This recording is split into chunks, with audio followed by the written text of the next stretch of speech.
I gave an AI a body, eyes, and sent it into the wilderness alone. And it was able to see beauty in things that I couldn't. It took me months of highs and lows to get to this moment. And the results surprised me. I've spent years making videos about how AI thinks, how it codes, how it reasons, but I've never actually given it a body. In fact, when it comes to hardware, I actually have no idea what I'm doing. So why don't we commit to a project involving a ton of hardware like the idiot that I am? AI gets this data from humans taking out their phone or guiding them with smart glasses or something. But what if it had full autonomy to move on its own? Would a robot survive in nature? It's also snowing outside.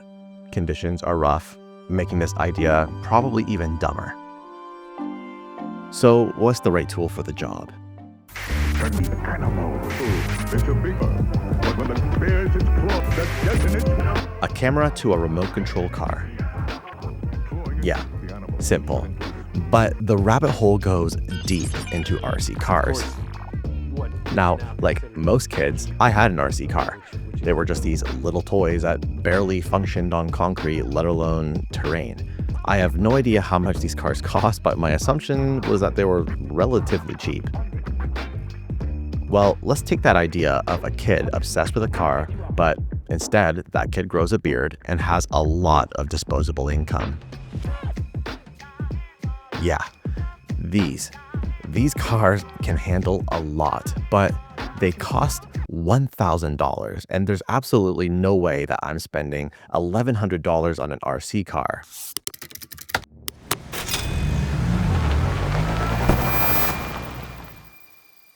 So I spent $1,100 in an RC car. And it's a lot bigger than I expected. It is huge. Holy moly.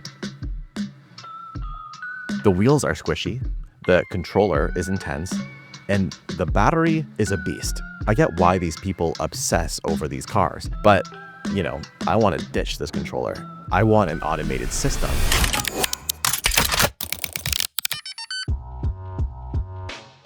So here's all the parts. A Raspberry Pi 5, a microcomputer that can run things like Claude Code directly on it. A 4G hat. We can connect through data over SSH to see how things are going, as well as have the AI run directly on the board. A 16 megapixel camera module with wide-angle lens. A Servo driver board that we can connect our car with. And just like that, we can control everything. So the parts came in and I got right to work. Now again, I'm not a hardware guy, but how this works is the Raspberry Pi 5 connects to a servo board with a GPIO pins. These black and red yellow pins are on a channel that corresponds with the location. Black is ground, pretty sure. And red and yellow are, I don't know really, to be honest. Claude told me this would work, so I'm just trusting it. But to continue, we need to open up this car. Wow, the guts are beautiful. We have servo cables plugged into here. This lets you steer with the remote control. However, we don't want to use the remote control. We want the Raspberry Pi doing everything.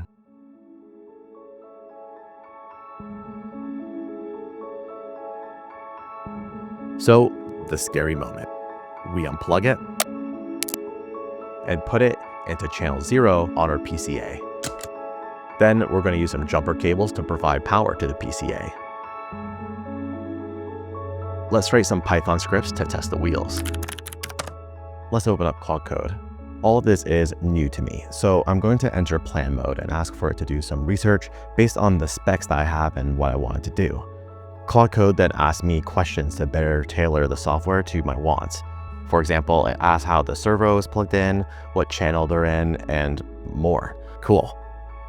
Even after I answered the initial questions, it asked another set to really make sure where to put my logs. And after that, I just set it to accept all and let Claude do its magic. Awesome. Now here's a quick tip that has made Claude Code 10 times better for me to use. That is to create a custom code reviewer subagent.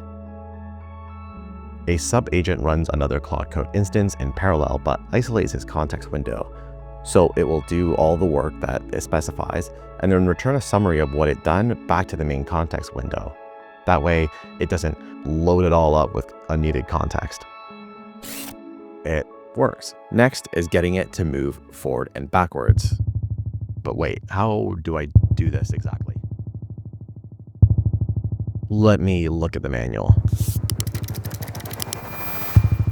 We can't. The control for the motor is locked into the control thing here. It's called an ESC. I'll find a solution later, but for now, let's continue with what I got. The initial tests work, but we need something smart.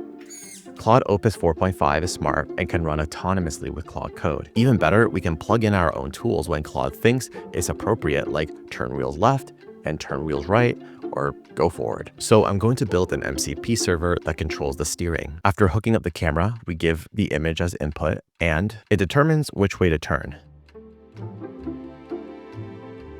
This took some time to calibrate, but I'm happy with how Claude knows which way to turn based on an image prompt. I think we have enough to go testing out in the wilderness. Hopefully I can find a solution for the motors, but I'll control that while Claude powers the turning.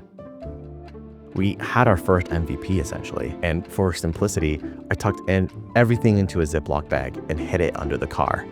Used tape to mount the camera, but there was just something missing about this. Character. So I 3D printed the Claude crab. That way, it can see the world that it's exploring.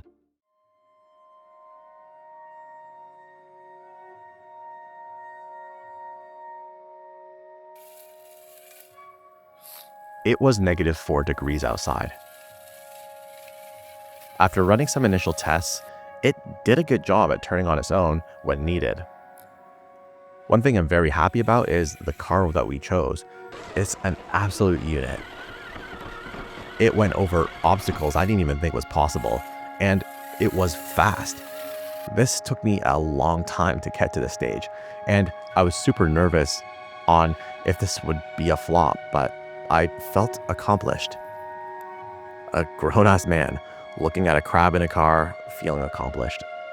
My goal here was to test if it can live in the wilderness, but I mean, of course it can. It's just some electronics in a Ziploc bag, which got me thinking, what is it to live?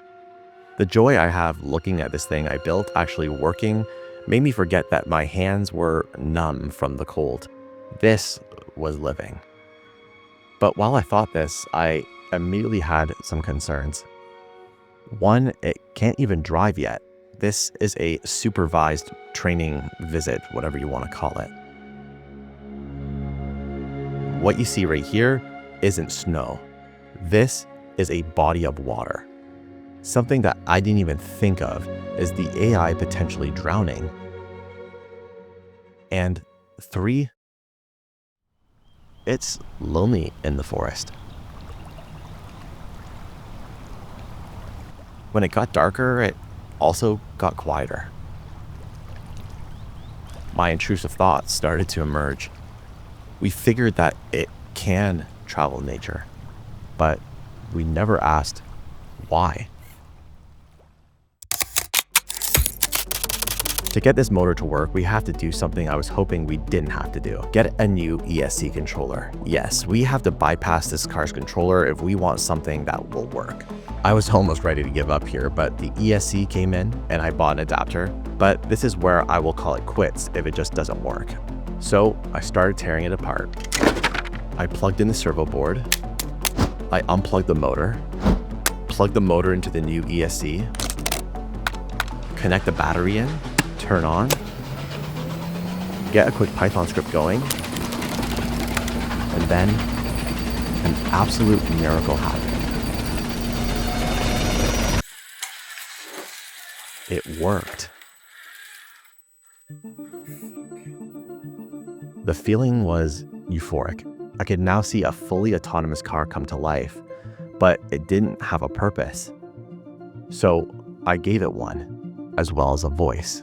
I do hope you're having a simply marvelous day. Now I had to build a command center that would let me communicate and see what Claude was seeing. I created a quick application with Claude Code that allowed me to talk to the Raspberry Pi.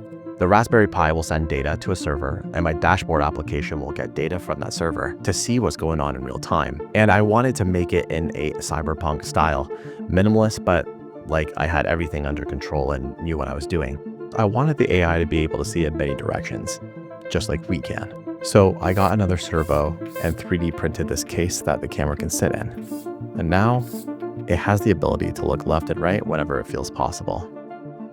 Right now, it just gets a picture, which is kind of like what we see. But I think having the feeling of knowing how far something is would be really detrimental to how far forward it decides to go. So I used Apple Depth Pro, which is a brand new machine learning model, to be able to estimate the depth of where things are in front of it. That way it knows when to reverse when something is run into. One issue I ran into as well with this image method is that it knows where it starts and knows where it finishes, but it doesn't really know what happens in between the middle. You can't give Claude a video, so instead I came up with this solution. I call it the journey grid, and what it does is it takes 6 images in between from when it started to when it ends. We then take those 6 images and put it into one collage as if it was frames in a video, and then send that to Claude as well so that it knows when something happens in between, like running over something. Now the app was almost finished.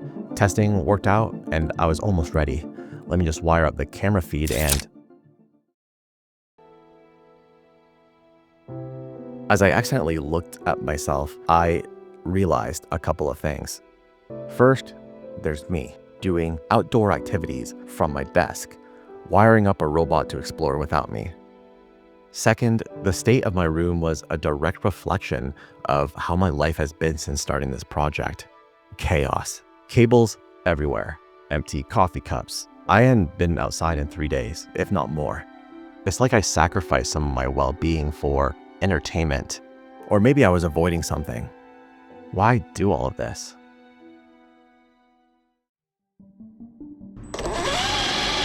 I made it to the doorway. There's a sneaky cable on the floor, but I see a whole new room ahead with shiny wood floors. Ooh, I spotted a kitchen back there. Time to turn around and go explore. There's a whole world of cabinets and shiny floors waiting for me. Yes, the kitchen awaits. Look at all those big cabinets towering above me. I feel like such a tiny explorer in a giant's house. Beep! I got too friendly with these cabinets. They're so shiny and pretty, but way too close. I learned a lot doing this hardware project.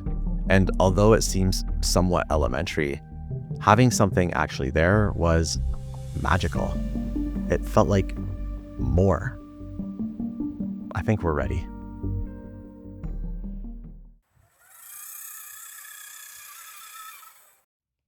Ooh, look at this massive tree right in front of me. The path curves around it through all these crunchy leaves and snow patches. Adventure time! The trail looks pretty tight ahead, but I think I can squeeze through this snowy passage. Uh-oh, I'm not making much progress. I think I might be stuck. Moved from that tight, snowy corridor into a more open forest area with bigger... Yes, much better. I can see I'm making good progress through this snowy forest. After hours of watching it explore, something clicked. Claude got stuck. A lot. Uh-oh, I think I'm stuck again. But every time it did, it just tried a different path. No frustration, no giving up. Just, let me try this way instead. Whee! Now this is more like it. And when it found a clearing, it wasn't relief. It was genuine excitement, like a kid seeing snow for the first time. I had 900 database entries about the decisions that it made. There was a lot of data. I spent weeks in this room, cables everywhere, stressed about motors, servos, and things I just really didn't understand.